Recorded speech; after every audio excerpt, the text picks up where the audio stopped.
Mm-hmm. Oh, she's the pizza. All right, so I'm going to honor your time. We were going to start at 3:45. It's 3:50, so I'm going to get started, and we can catch up everybody else when they come in. Today's PD is on independent practice. So I'm going to talk to you and show you some videos about independent practice, and then we're going to have a little activity to do. So the first thing you're going to see is a video. This exemplar video comes from none other than Dr. Brown right beside us.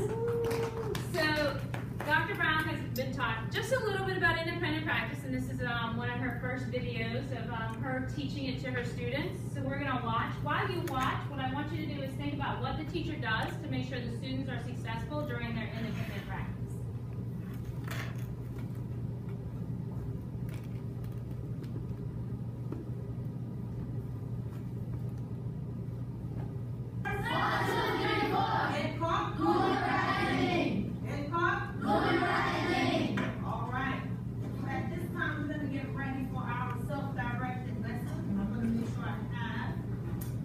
Directions on the board for you.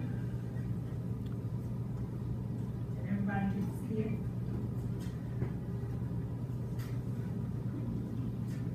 So I think at this time, when I tell you to go, you will go back to your EM wave spectrum project. That's the number one thing I want you to do.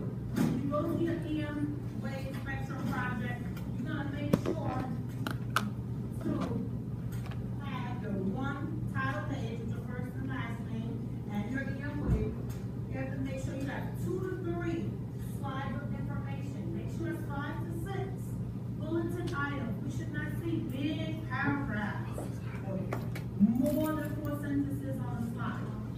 You're going to be talking to us about your information. Make sure you have the reference page and at least how many sources. You need to have at least 4 sources and 4 to 5 visuals. Entree, please close the door.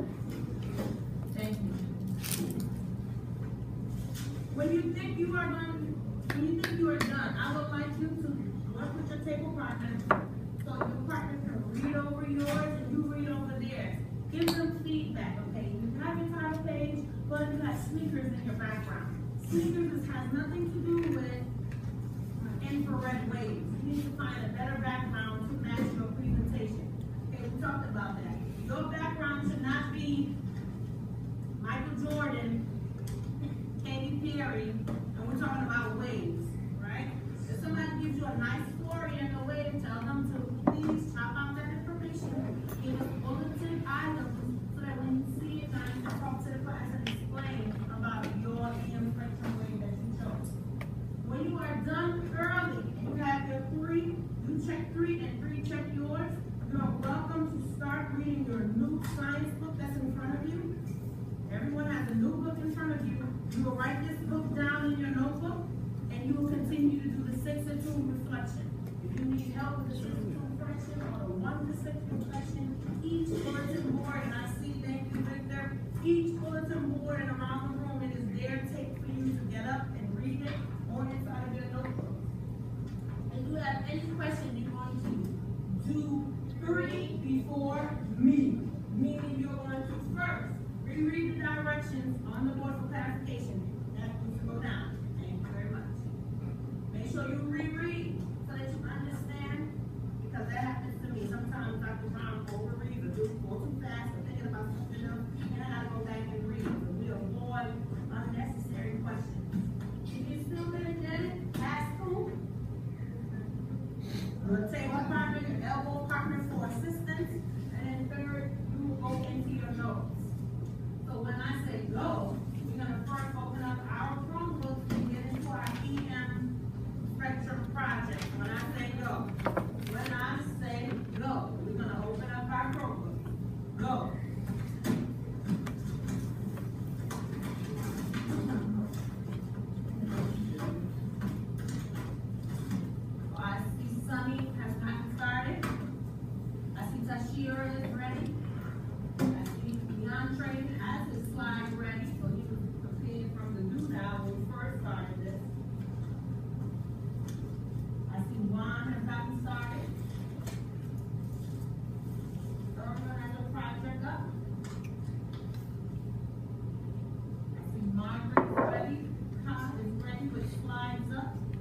Go ahead, bro. I see Mario is ready. I see Matthew is ready.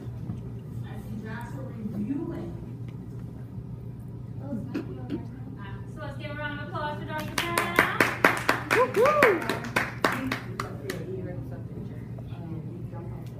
Love them babies. So we were doing part of the gradual release model. As you can see, here's a visual of the gradual release model as it relates to teacher responsibilities and student responsibilities. So thinking about what you saw in the video, where did she fall in that gradual release model?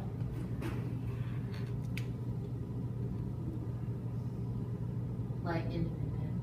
Yeah, so she was right here.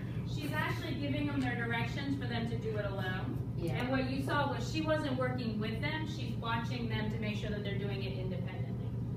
So when we're talking about independent practice, we're talking about the part where the student does it alone, not with teacher support. So in our exemplar video, what were some of the things that Dr. Brown did to help set up her students for success during this time period? She gave them very. Go ahead.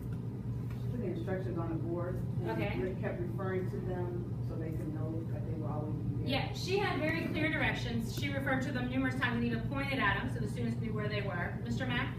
I was just gonna say very explicit directions.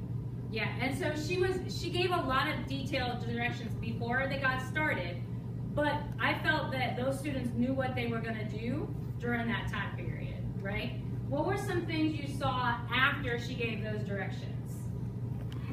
Narrated. She narrated, but she didn't narrate the MVP direction she gave. What was she narrating? Like the on-task behavior. She was narrating the on-task behavior. And so I'm going to ask Dr. Brown to talk about that because this is not something that she's like embraced and has been doing from day one. This is something she just started. And so she had like an aha moment I'd like her to share. Right, so, you know, I'm big on sixth grade is middle school, but I didn't think, as far as NNN, I needed to learn how to narrate on task in my classroom direction. So what I did notice is even after this class, this is my middle block, but even first block, if I said, Miss Bachelor is on task, she has her Coca-Cola, you see everybody getting ready, like getting set, because they want their name to be called. So that was my aha moment for you know, when I came back to you, because I couldn't believe that they were so excited. I don't know, it just was an aha for me. So that was really kind of important. So what is independent learning? So someone read the first one for me. So you do it along part of the gradual release framework where the cognitive responsibility shifts completely to the scholar. Next one. Scout. Scholars use this time to figure things out. Teacher provides independent learning tasks that target specific needs and abilities of individual scholars. Teacher circulates to monitor behavior, support academics, and provide feedback. And our success equals teachers gain insight on how scholars are applying their learning and how much support is required to do so. So I think a lot of times when we see independent learning, we automatically go, oh, that's my guided reading groups. But if you're pulling a guided reading group, you're not monitoring those other students and seeing what they're doing and if they need that support or how successful they're becoming. So the important thing with independent learning is to start out by monitoring that group to see what they're doing, how successful they are, and whether you need to tweak your activities. So keys to implementation at Thomasboro. First thing we need to do is make sure that we're preparing high quality tasks that are aligned to the standards. So Dr. Brown was using a presentation that they had to do on the light waves, EM waves. And so she was asking students to take their prior knowledge and to put it into a presentation so they could share it with others. Proactively managing materials. Now her materials were all for the Chromebook, but let's say you had some activity that they had to do an art project with. How could you proactively manage materials? Get a material captain or, you know, select groups and each person has a role in one of these materials. Yes, so I've seen that several ways. I have it over on my table so students know the materials are all in one space. Some people have it in tubs at the table so they know if these are the materials I need, this is where I go. So you're just kind of minimizing the movement of scholars so that they can stay on task. Providing a model. So you didn't see her model. You actually are gonna see one with Ms. Kaufman's, and the reason you didn't see Dr. Brown's is because they had already gotten started in this. But providing a model is giving them that example ahead of time so they know what they need to do in order to be successful with that task. Provide options. So this is for your scholars if you need to modify your activities or if you need to provide support for somebody, how you might do that. So Dr. Brown and I talked about that today. If she was doing her vocabulary, a way she can differentiate or provide support for her scholars may be to say to them, okay, if you need additional support, go to Discovery Ed Tech Book.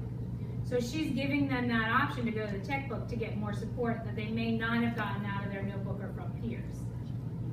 And then identify your follow-up tasks. So she had a follow-up task. Anybody remember what her follow-up was? The books. And she had them differentiated by their topics. So they had a book in front of them already, ready to go. So if they finished their PowerPoint, they could go right into the book. All right, so managing tips. So these, you heard these. She gave precise directions. She minimized movement of her scholars because they were all in their seat. She immediately began to monitor her scholars. So she does not go and give support right away. What she's doing is she's just monitoring students to make sure that they first get started. And she started by narrating those students so that everybody knew she was basically watching them. And then monitoring the class and narrating right before and immediately after, assisting individual scholars. This one's important, and we didn't quite see that in her video. I cut her off a little early.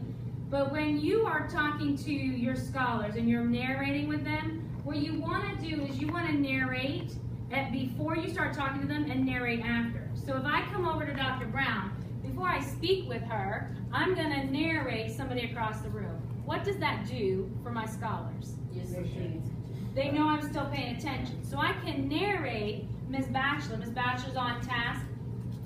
I can help Dr. Brown, and then I can narrate again. My second narration lets them know I'm still paying attention, so you're not getting away with anything. So the real reason you're narrating before and after is so somebody doesn't try to get you sidetracked, and then you end up doing all this and you don't see what's going on across the room, right? So I'm going to give you your individual learning tear sheets. This tear sheet is the teacher tear sheet, which gives you an idea of what independent learning should look like according to CT3. So on your tear sheet, there are several different sections. What I want you to do is I want you to make some notations.